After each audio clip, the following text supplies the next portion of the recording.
Hi, yes.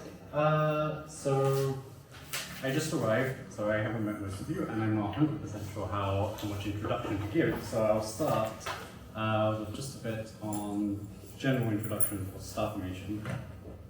Because star formation is, well, we call it star formation, but what we're really doing is ISM studies. We care about how we get from gas that's in our galaxy all the way down in small, tiny little scales down into the cores where the stars will actually form. And most of our work is focused on this collapse process as we go through numerous structures. And then it's also important that there's also this feedback process that takes gas from the smaller scale back up into the larger scale from the newly formed stars.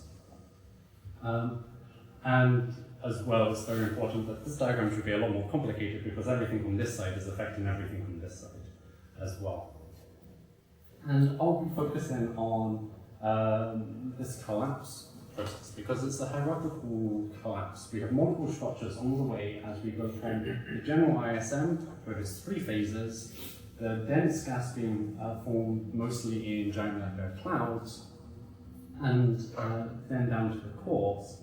And as you will notice from the title of my talk, I'm most interested in this intermediate stage in the filaments, because you can learn everything you want to know about the core scale and where the protostars are in there, and you can learn everything you want about the cloud scale and above, but it's this intermediate step that tells you how the scales link and how the gas moves and what's actually happening. And why is this so important? Why are filaments so important? And I would say it's mostly because of what Herschel has told us. Herschel has shown us that the ISM, if it has a characteristic shape, if it has some fundamental shape, it is a filament. Because here is a slice of the galactic plane from the High-Gale survey, and when we're looking at the more diffuse gas on the outskirts, this is formed mostly in tendrils, thin, wispy tendrils, filaments down here, or in these dense ridges. These are also filamentary shapes. They're long and narrow, so you can roughly say that they're filamentary as well. So they're everywhere, but why is that important? Well, it's important because the processes that are happening in the ISM, they care about geometry. They care that you have one long axis and two short axes. Gravity does not act the same on such an anisotropic structure than it does on a more isotropic ellipsoid or sphere. And this is also the case with magnetic fields. You would now have two preferred directions, the long direction of the filament as well as the magnetic field, and there's this interplay between these two axes. Turbulence and feedback also, it matters here. And so if we want to learn anything about the ISM and thereby actual star formation, we need to understand how these processes interact with the filaments that we have on the right scales for the structures that we care about. For star formation, they're especially important because when we look at where star formation is happening, so where all of these cores are located, they're located in the filament. So this is a relatively famous filament in the Taurus molecular cloud, and I've put then on the dots all of the low mass cores where we're going to form our low mass stars. And they're very well confined onto this main filamentary structure. And Herschel studies, which have been quantifying this, show that actually about 3/4 of these cores are found within filaments. So that's 3/4 of all the low mass stars, which is the majority of stars, are a direct result of filament fragmentation. And it's not just the low mass stars. When people have then gone out to look for where the high mass stars are, super important energetic high mass stars, these ones are formed preferentially in massive cores which lie at the junction of multiple filaments. So to get pretty much the entire IMF of stars, it's filaments all the way across. A more recent study is the fact that we have filaments inside filaments even. So we really can't get away from them. This is the same filament I just showed in Taurus, but now when we look with high angular and spectral resolution, observations of molecular lines, we find that this very large filament seen as one structure in total density can be broken up into smaller filaments. Velocity coherence, this is how they're defined in the observations, is through velocity coherence, and these are being called fibers. And they're seen in multiple dense gas traces from C18O as well as N2H+, and some others. Though I would say that there's, especially with the C18O observations, that there's velocity coherence is no longer the best criterion on this scale to say that it's a real object, because kinematics can be very, very messy. And so some caution might be, should be applied to bundles like this where you have many, many, many fibers, or when they're like here in N2H+, where you often see them a bit more separated, these can be treated a bit more generously, I would say. So this is the role that filaments seem to play, and we now have some questions about what can we learn about this? What can we actually learn from these filaments about the sub-formation process? And there's two main ones that I'll attempt to answer here. Is if we start with these filaments, how do we get down from this, which is going to be parsec, a few parsec scales, down into the cores, which are on the 0.1 parsec scale? What is this process, this fragmentation process that goes from here to here? And then if our filaments are also filled with smaller filaments, do these have any influence on this process and on these cores in there as well? And so I'll try to answer this using simulations. As Hunter said, I come from a simulation background. I did my PhD in it, and most of my first postdoc was focused on simulations. So I've been using the repo mesh code. It has gravity and hydrodynamics in it, as well as chemistry and thermodynamics as well, but that's more important for synthetic observations to help us compare theory observations. And you may be familiar with colliding flow simulations where typically you have a flow on one side coming in and a flow on the other, and there's an interface and they form a sheet. Well, I'm interested in filaments, so I take this approach but make it cylindrical instead, and I have an inflow on all sides to produce a filament along the axis. And you can see the results of one of these simulations. This is a volume rendering of the simulation.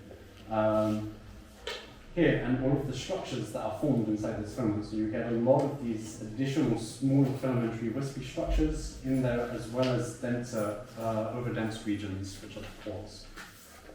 And because this process involves turbulence, I can run multiple simulations which are statistically identical. They have the same large-scale properties of the turbulent field and the same energy budget. And all I change is just the initial turbulent seed so that I can basically get better number statistics here. And so just to show some of the structures, here I'm recovering both the cores, which I identify using dendrograms in this example here.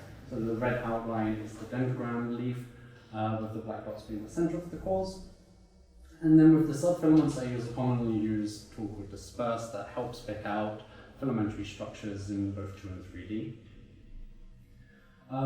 In general, I find about 11 or so cores per filament and about 15 or so these subfilaments on average. So I'm interested in where both of these structures come from. Where am I getting the cores and where am I getting the subfilaments and how they're connected. And so the best way is through a movie. I have simulations. It's not the exact simulation. This one's even better. It's better resolution. And so this is the time evolution of the filament. As it starts to form, you can see the flow coming in, and our filament immediately starts to have smaller structures forming.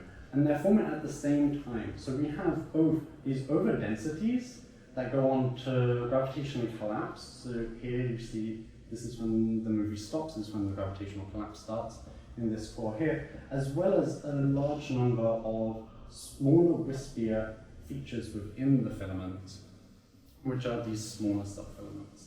And there's no point in time where I could stop this and only see one of them. I see both the over-densities and the subfilaments at the same time. They're evolving together, they're forming simultaneously. And when you go in and you look at what's happening with the energy as well as the velocity field, you see that all of these structures are forming mostly due to the turbulence that's there. So the turbulence in the filaments comes from two places. There's the inherited turbulence. This filament is forming from a large-scale flow. Here, this was my initial setup for which had the large-scale flow. And then turbulence on its own would naturally decay very quickly because this is a relatively narrow structure, so it should decay very quick. But it doesn't here, and that's because accretion, as the gas keeps moving onto the filament and it grows in mass, this is also depositing kinetic energy into the filament, and you get accretion-driven turbulence as well. And so this keeps the level up, which keeps the structures moving and fragmenting until gravity comes along and is able to take on the overdensities, the cores, and cause gravitational collapse. And yes, specifically it's the vorticity, which is linked mostly to the formation of the subfilaments. It's the vorticity in the turbulence field, while it's the areas of compressive modes which produce the cores. So the initial turbulence, what kind of turbulence? So the initial turbulence is Berger's turbulence, so it's k to the minus 4 power spectrum. I populate it from k minimum of 3 wavelengths down to 128, so I have the small scale as well. And then I don't drive it on the very largest scale, so this is allowed to decay. But as I said, inside the film, because of this accretion process, you get the self-consistent driven turbulence.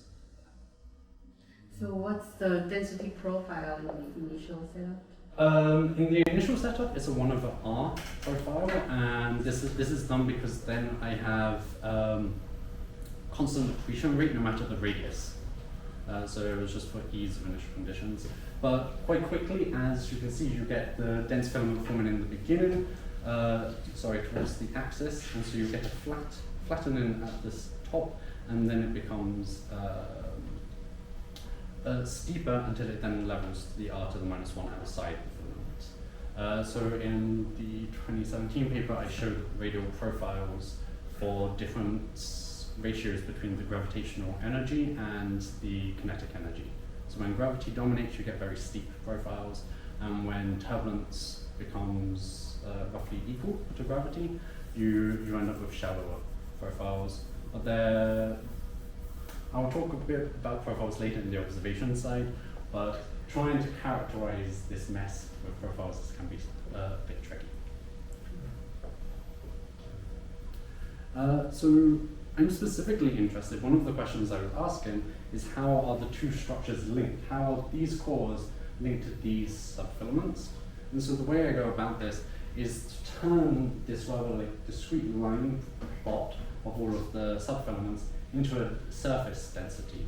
So I can basically convolve this, making sure that I don't get extra contributions from the same subfilament, and produce the subfilament surface density map. And so you can see here that when you have a relatively quiescent bit where there's just one subfilament, it has a very low number, but then you start getting these junctions that become obvious in the surface density at very high values.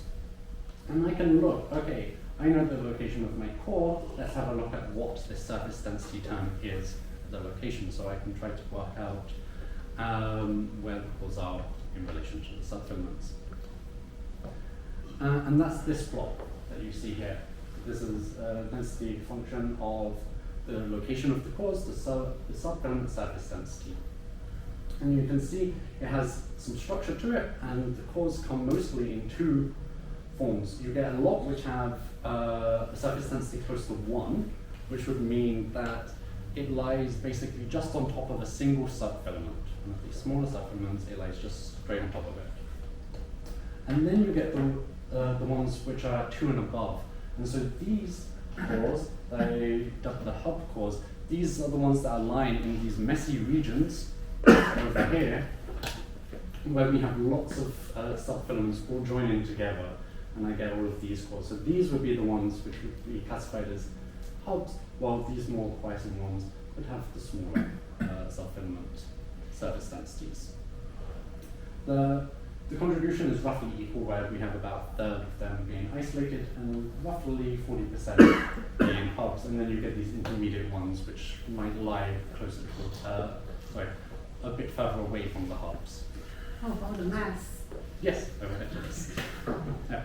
So it seems then that we have this kind of mixed relationship between the subfilaments and the cores, where we have two forms of fragmentation happening at the same time in our filaments. In the same filament, two modes of fragmentation, where we have the isolated cores, which lie on a single subfilament, and this seems very reminiscent of a fragmentation scenario previously called the fray and fragment. So this is a little cartoon of the fray and the fragment, where we have a wider filament and it frays into multiple smaller filaments, and then one of these smaller subfilaments has overdensities which then go on to produce cores. And so this one you should find just single cores or small chains of cores lying on a single subfilament. And that's what we see with the isolated cores. But in some of my earlier works, I've noticed that already that we end up getting hubs forming at the junctions of smaller subfilaments, and that these hubs can then go on to fragment into small ensembles. So you can get 4 or 5 or so cores forming in these little hub features where you have multiple subfilaments coming in, which can then help feed mass. So we have both modes happening at the same time in the same filament that's evolving. And then we can look at the mass to see how are they different to each other. So this is the mass distribution for these, and in blue we have the isolated cores, and in red we have the hub ones. And immediately you can see that they're distinct from each other, and we can test it and make sure. We use the KS test here. And the isolated cores have a lower average mass, and they also have quite a narrow distribution, where they go from low masses of sub-solar mass up to only about 10 at maximum. While the hub cores have, on average, the higher mass, but also a very wide distribution. They contain both the lowest mass core in the study as well as the highest mass. And so you end up with a scenario in where you're either boring would be stronger, but a slightly boring fragmentation of a single subfilament that just goes on to form its like moderately sized core, or maybe a small chain of cores on it. Or you might happen to be inside one of these hub regions, which has more mass flowing into it, which then causes a higher fragmentation there, and you end up with small little clusters and a larger number. And so you could, and then you get this wide range of both very low mass ones as well as the highest mass cores lying in these regions.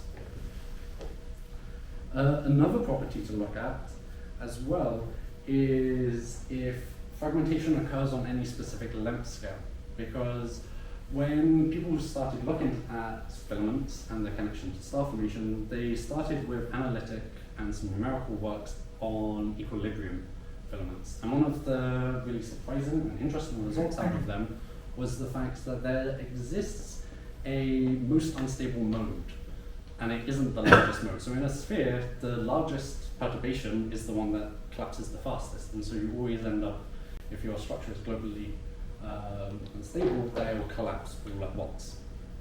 And it's quite difficult to actually form smaller fragments in it.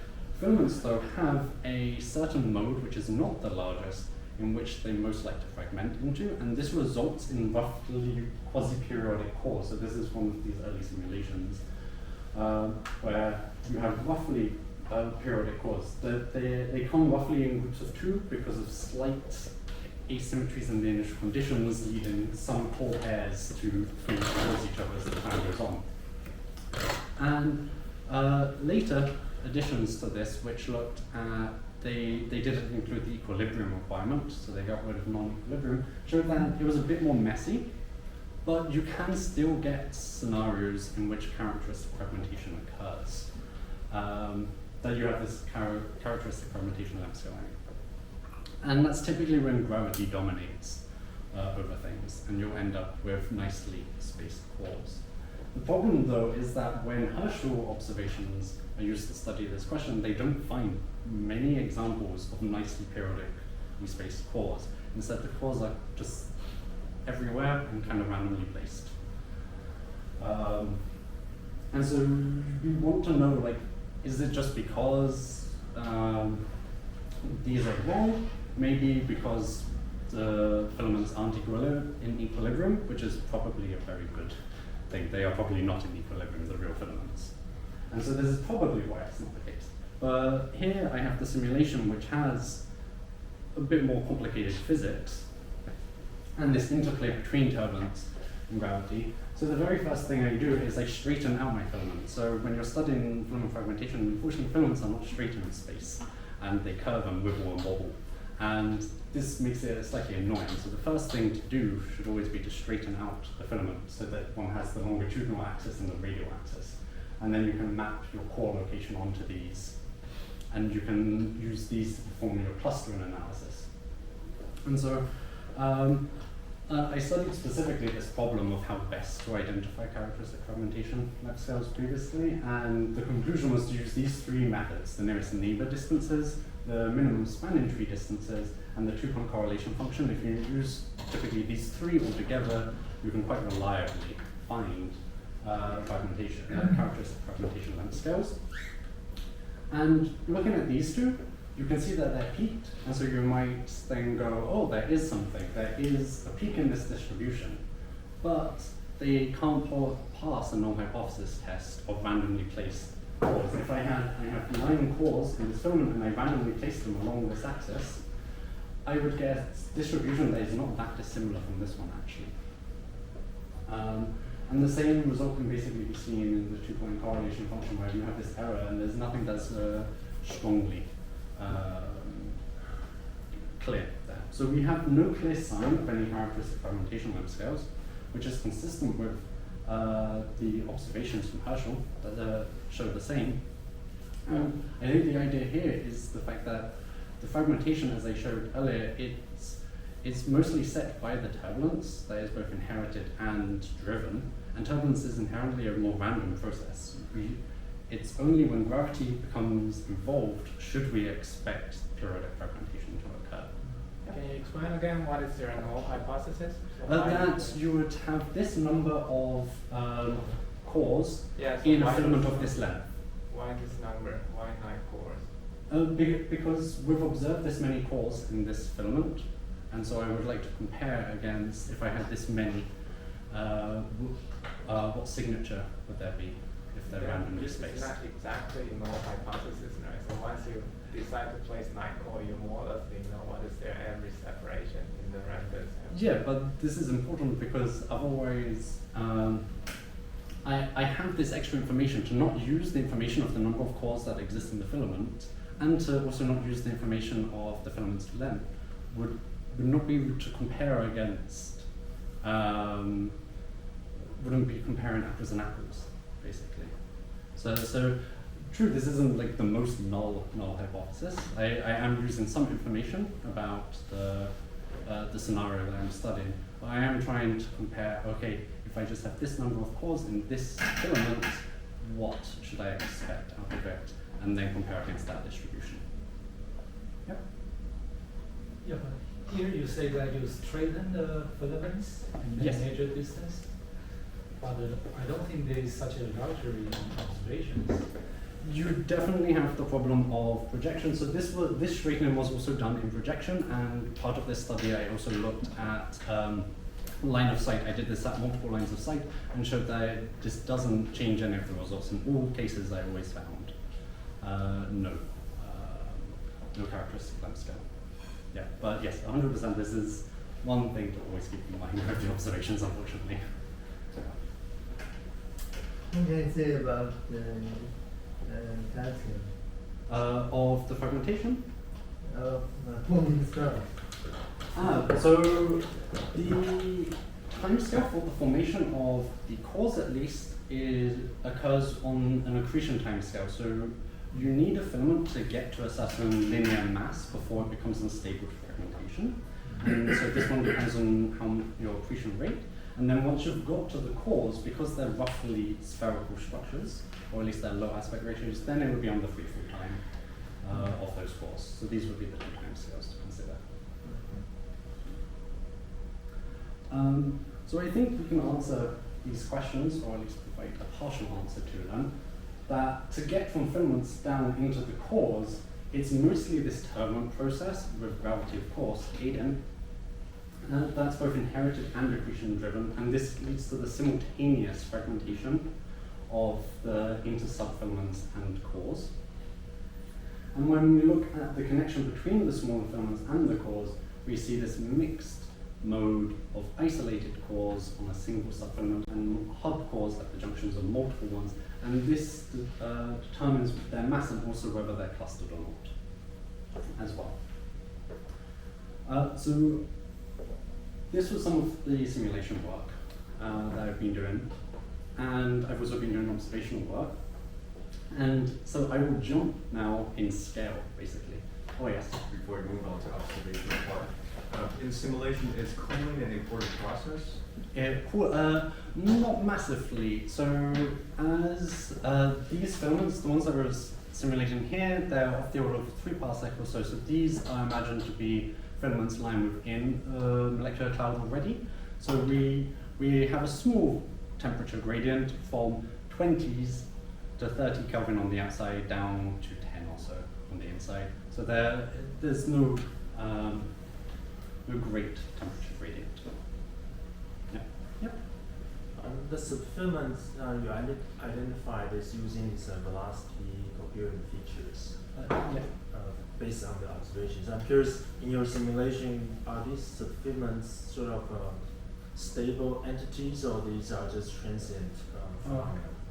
So it's important to differentiate between the ones in the observations like this, which are identified with molecular line emission and are defined as velocity coherent structures, and the ones that are seen in the simulations, which we can define in position space, in 3-dimensional space. I've looked at the connection between them, and it's a bit messy because of the kinematics.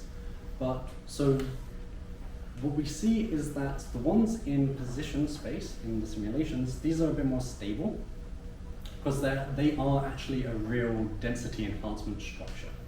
While the ones in the observations, if you use something like C18O, fibers, at least in C18O, are often produced because of internal shocks inside filaments.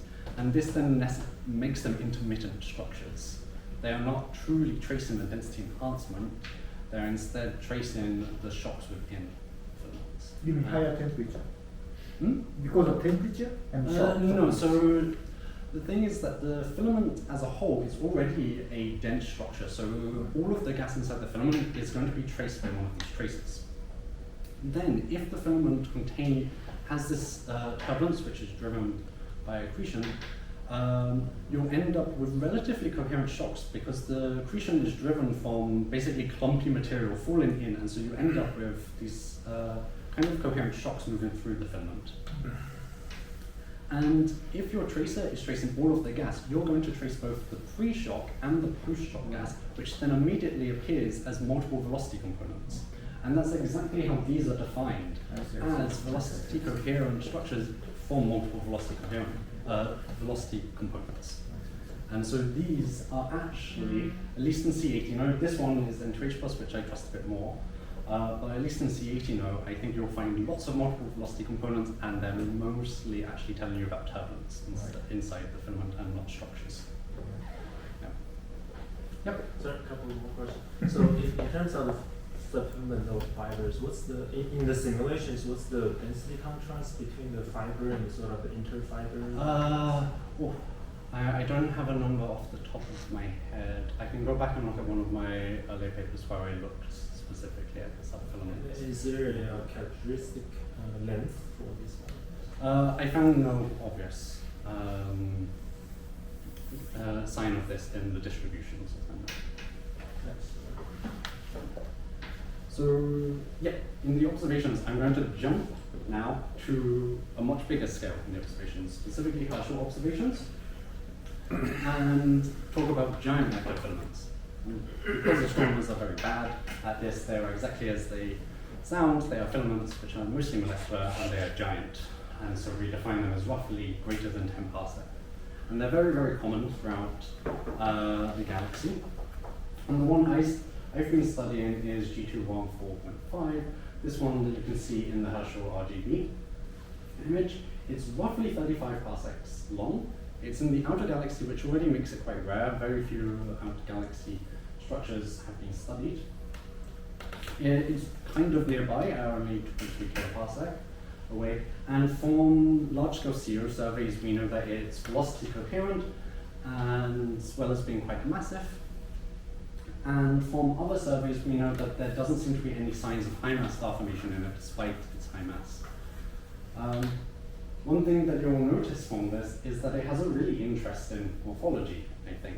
You have a structure here which lies basically north-south, really perfectly, which is quite thin and very, very clearly filamentary. And then at the bottom of it is something that lies completely perpendicular to it. Because I looked at the plot upside down for a long time, this I call the head, even though it's at the bottom. And so we have the head structure and this main filament structure that makes up the two. So I wanted to look at the same questions, but from an observation point of view. The problem is that because of this scale shift, I cannot quite ask how do I go from a filament to a core, but I can ask how do I go from a giant filament to clumps. So here we mean the condensations, which the high density structures, which are about 0.5 to 1 parsec. But because they're filamentary, the idea, theory at least, tells us that this process should be quite similar, because it's the filamentary geometry and the interplay of that with the turbulence and the gravity that matter. And we have nowhere near the resolution to find these very, very small velocity coherent structures. So instead, I will ask a different question and ask how exactly does the environment, if my structure, my giant filament, lies inside this very complex ISM, how does this affect the filament that then is going to go on from the clumps? So I will start with asking about the fragmentation into clumps first.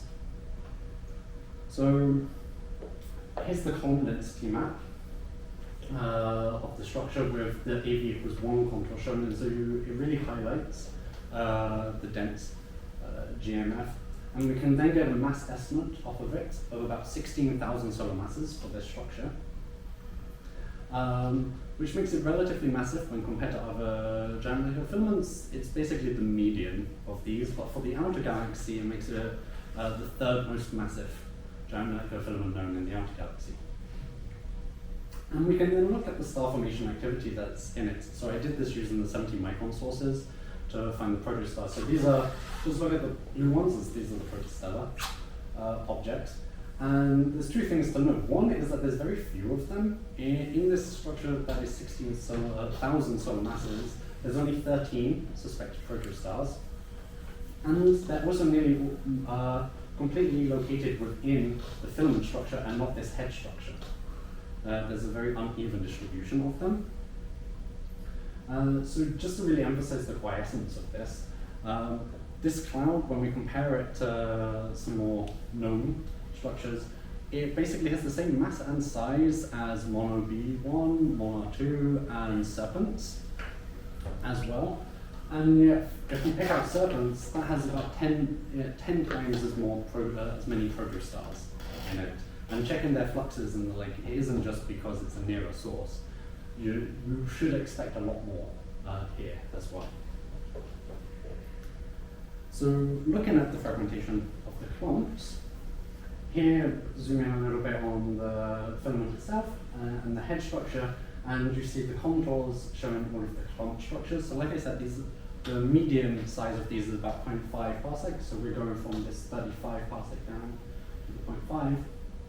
And there's 33 of them in total, and they're relatively evenly split, which is different here. They're evenly split. There's about 20 here and 13 here, and this is in line with the mass and the size of the filament compared to the head structure.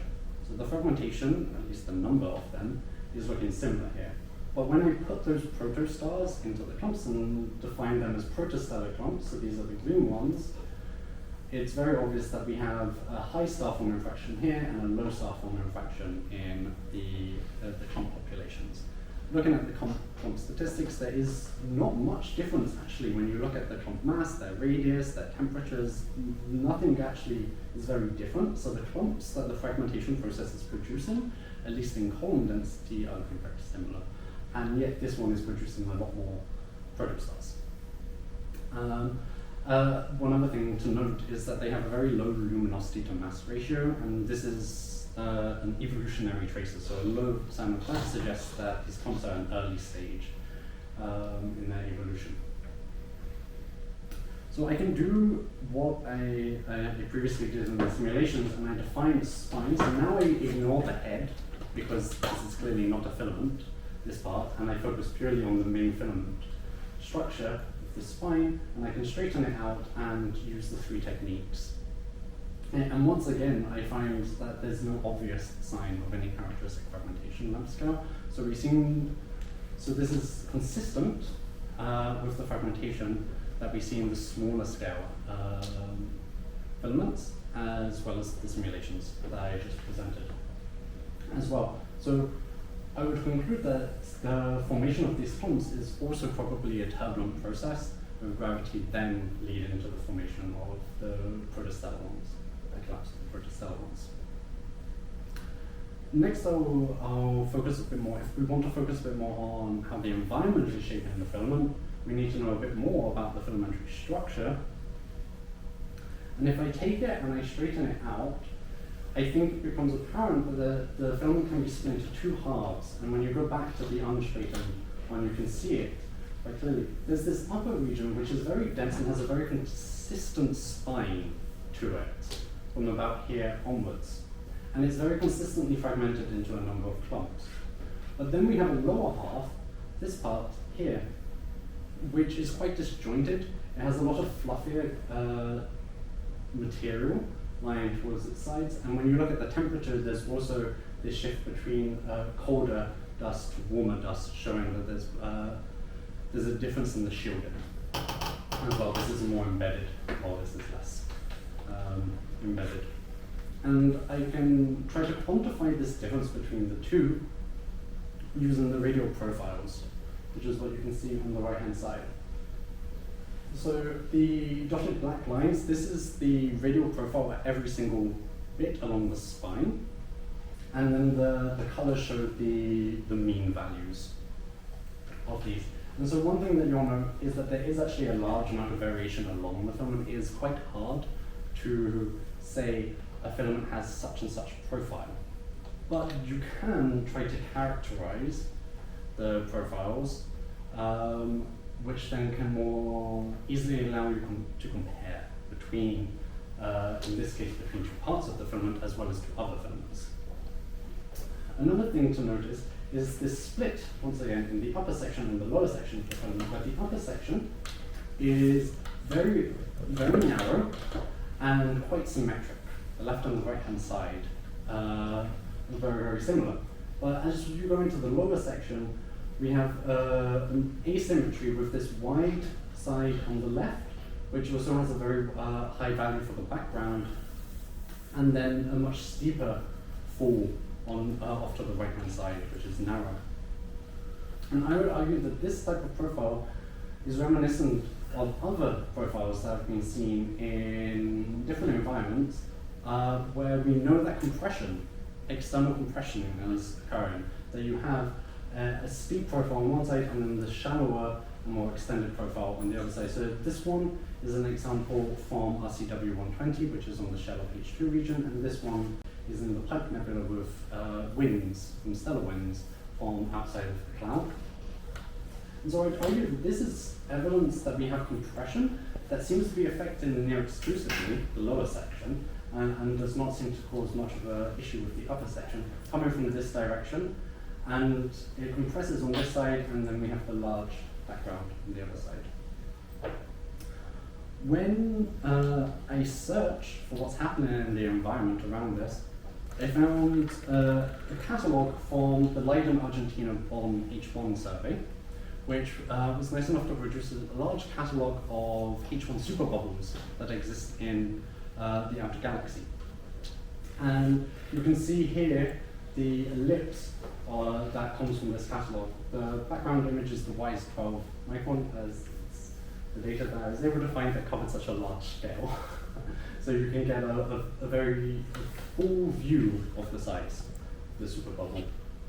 And here is our little giant molecular filament. Here. And it's both coincident on the plane of the sky, lying at the edge of the bubble, as well as along the line of the site. There are some Gaia distances, so this region shows that G214 lies at about 2.3 kiloparsecs, and the kinematic distance for this bubble shows that it lies at about 2.1 kiloparsecs, so within the errors of the line of sight distances, they seem to be coincident. As well as kinematically, the bubble extends from about 8 to 24 kilometers per second, while CO observations in the region show that the filament exists from about 22 to 32 kilometers per second. And so if we put this together, I would suggest that our giant radial filament exists on the far-hand side of the bubble, away from us.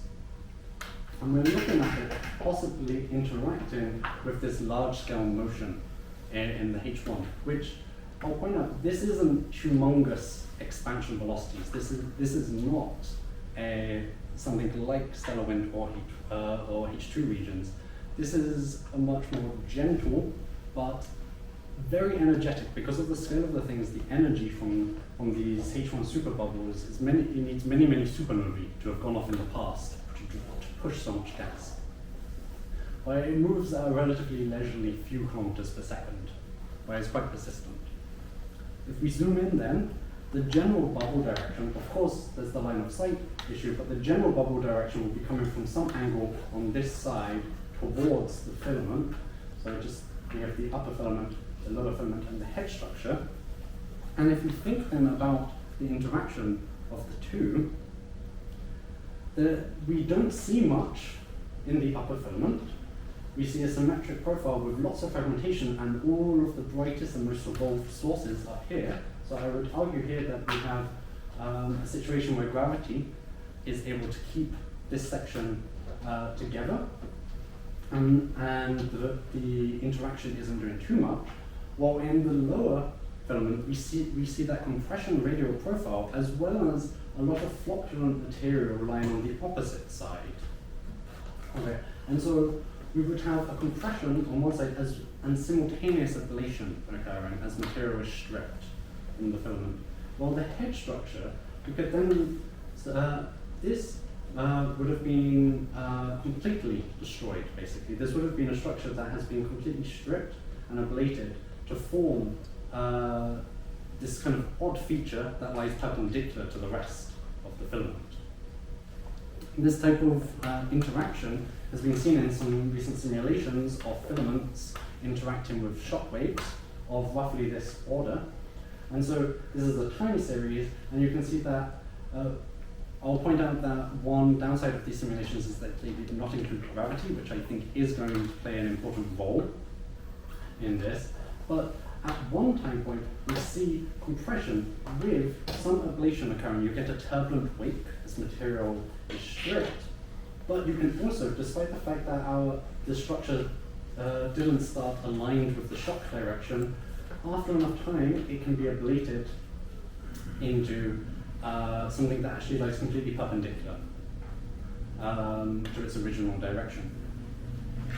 And so I would argue that here, through some form of angle that it's hidden, as well as a pre-existing density gradient that likely occurred across the structure, we have little effect, the simultaneous compression and ablation, and then strong ablation in the south.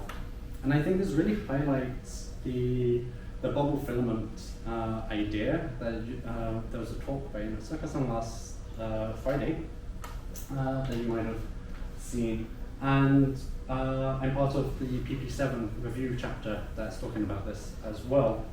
That we have an ISM that is dominated by expanding shells, whether they are H1 superbubbles, whether they're H2 regions, if they're stellar wind-driven bubbles. And these cause dense material to form into into filamentary structures, which are then what go on to form our cores and then finally into the stars and the planets. And I think what G214 does is it really highlights this process where we have the interaction of the shell with the filament and shows that it isn't always as clean as our nice little cartoon shows of compression and structure formation. There's also this dual role of compression and ablation that causes uneven star formation. Yep. So how would you put this picture in the context of star formation in the spiral galaxy? So would you think you always need the bubble to do the compression, or spiral arms already sufficient? I don't think you would always need a bubble to do the compression, but Inuzuka has the nice time estimate, basically. If you look at the timescale over which supernovae go off and how many there should occur, you find out that basically every part of a galaxy similar to the Milky Way should interact with some shell of the order every few megayears. So this form of compression through some shell should be happening quite often on timescales similar to the rest of the processes. So basically the idea is that bubbles every year, so anytime a spiral arm is passing by a bubble, it gets compressed and forms. Yeah, you can enhance the compression, yeah. Okay. And then the new star formation will itself produce a whole new population of bubbles that then go on to keep the star formation process going. And so I'd argue that the observational study shows that basically getting from a giant filament down to the clump scale seems to be the same process that we see in the spawner, that it's mostly one of the interplay between turbulence starting the seeding of the perturbations and the structure formation and gravity taking over for the unstable ones. And that the interaction between this big bubble-dominated ISM with these filaments is quite complicated and has many factors to it.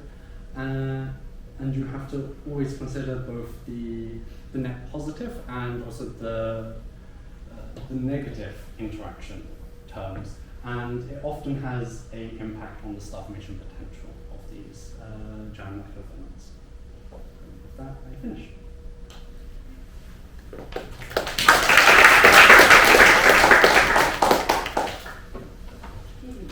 So we have a few more minutes. Yes. Right. So earlier, at the beginning, you mentioned that these sub-filaments are due to vorticity effects in the gas. Now, since in the simulation, when you have access to these vorticity information, how big a role do they play at the end of the day in the core? So if you were to turn them off, would you still get the same overall structure? Are they just decorative, or do they actually drive what's going on? So I can't turn off the vorticity in the turbulence, so I can't have turbulence without the vorticity, but I can instead change the level of gravity and turbulent energy. So I can look at situations then in which gravity dominates over turbulence, and in this case you get a completely different filament. You do not get any subfilaments forming in the cases where you don't have turbulence being driven in the filament, and instead you end up with a thin filament with cores quasi-periodically spaced.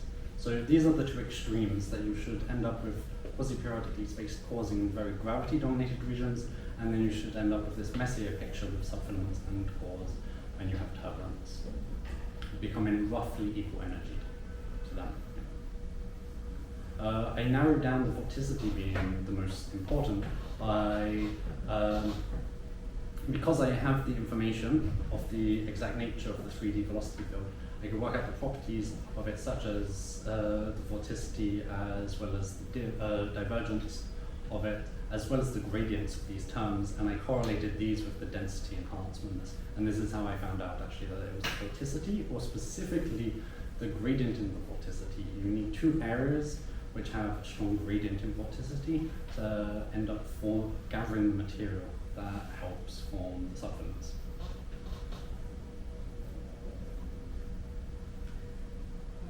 Just curious about how you're going to test that with observation. I have no idea how exactly I would get vorticity out, considering you only have one velocity, the line of sight velocity. Yeah, This is so- really difficult. So We it's- can go and play with the pool of water or some sodium, liquid sodium that does not limit the laboratory things. Well, you can measure the angular momentum of your cores. Do they relate to the vorticity? I have not tried to measure the angular momentum of any of the cores that are embedded. I could do that.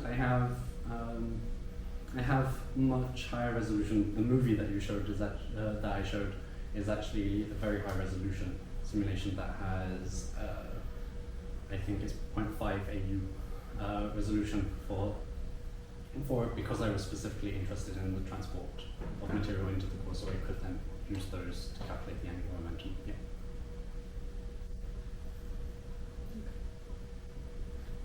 Cool. Yes, Peter.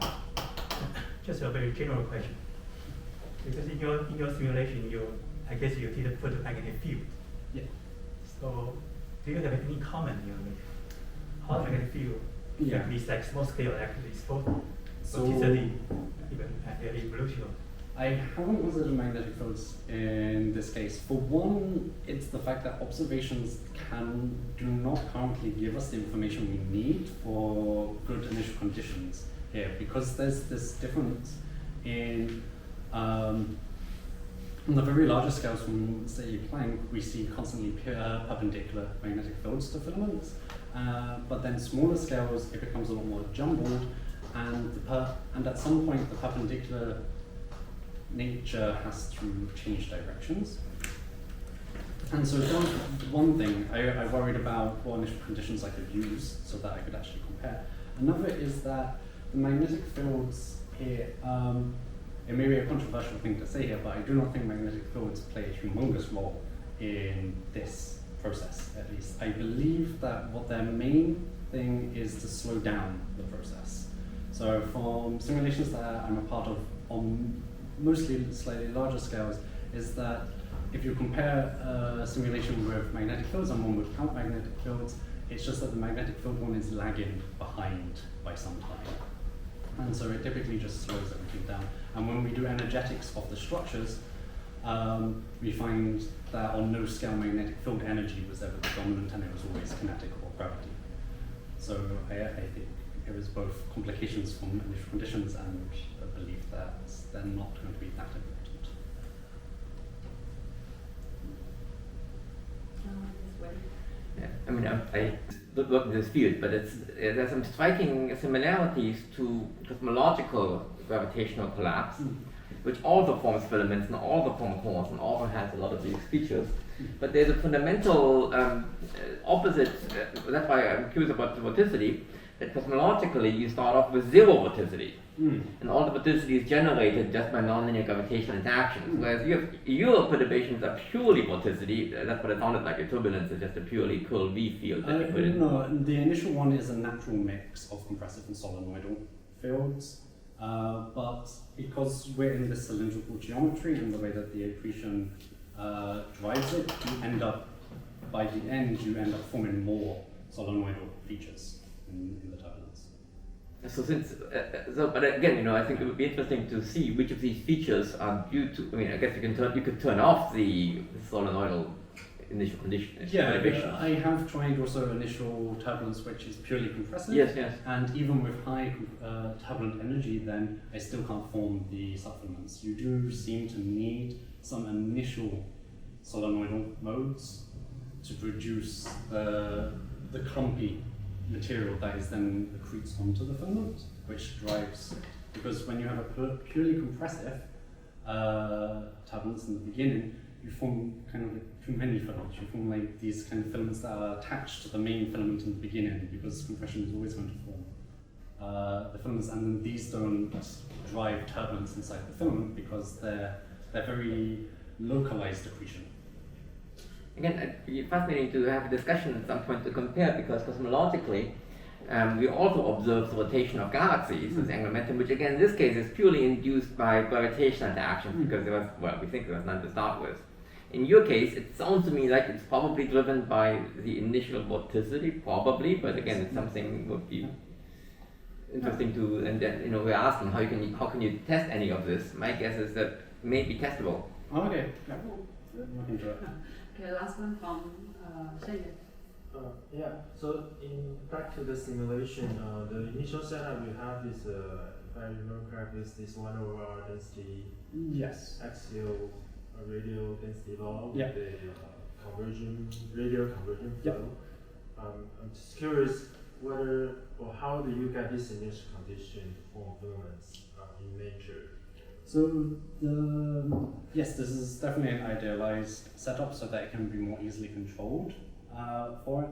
It is supposed, so to get a filament, you must have some form of cylindrical conversion flow, otherwise you wouldn't have formed filament. So this was the idea behind why the geometry of the initial condition, and the 1/r was specifically through the niceness that this would produce a uniform accretion rate no matter what radius you're at, because that 1/r cancels out with an r in the integral.